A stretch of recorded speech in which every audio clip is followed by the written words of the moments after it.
I was once told that walking through a doorway could cause someone to forget even the most precious memories they had. Memories of good, memories of bad, memories of love and of loss, all tucked away neatly, stored like the worn-out blankets that were kept to dress the rainy days and bad habits that happen from time to time. Or what it felt like to rest your head on a friend's shoulder that still carries with it the creases from where you last placed your heart. Just like that. Gone within a single step. That somehow 3 beams and an imaginary line drawn across some old aching floorboards were all that stood between you and the infinite silence of the very things that once colored your mind with sound. It's funny. You can make yourself believe almost anything if you think about it for long enough. Was that you?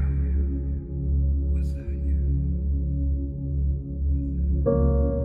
I was once told that the love I felt beating inside my chest was nothing more than my mind playing an unfair trick on my heart. And like a pair of dice dancing along the uneven pavement, their fate, much like yours or mine, had already been decided. That even the cracks that drew their faults between 2 opposing sides could not escape a fate that was always destined to be sealed. To think that someone could actually believe that the swelling tides of my heart were no more than an anxious highway of ins and outs anchoring my imagination to the castles I've been building in the sky. Well, maybe they are the crazy ones. Then again, I have been known to misplace my hope in the way things fall. And if I had to confess, there stands a greater chance that I've all but lost my mind in here. So I suppose it's better off this way.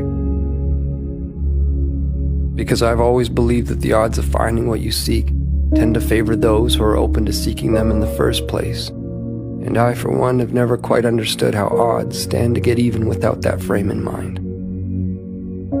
To be clear, I've seen a million faces. I've seen a million different faces, each one mirroring that of your own. And still, none of them have felt like home to me. None of them have felt like you. So here we are. And I can vaguely and strangely trace your outline. I can remember what it felt like to hold you. I can remember what it was like to stare blindly into your eyes for what felt like an eternity. How could I forget that? I could never forget that. I could never forget you. No matter how long it takes for my words to make their way through the vastness of this place we've called home, I unto you and you unto me, I say them and will continue to do so. Day after day, night after night, never knowing if you'll actually hear them. There's no place for time here.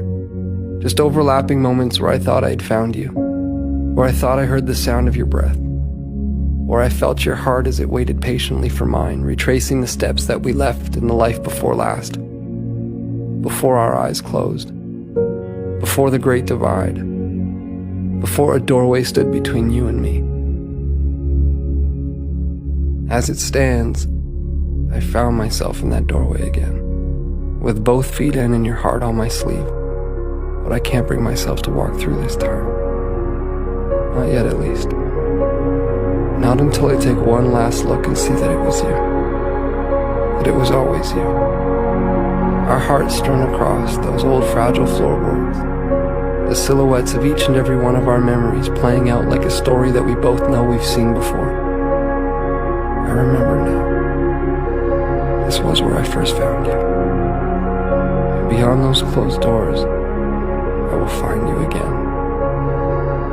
My love, I will find you.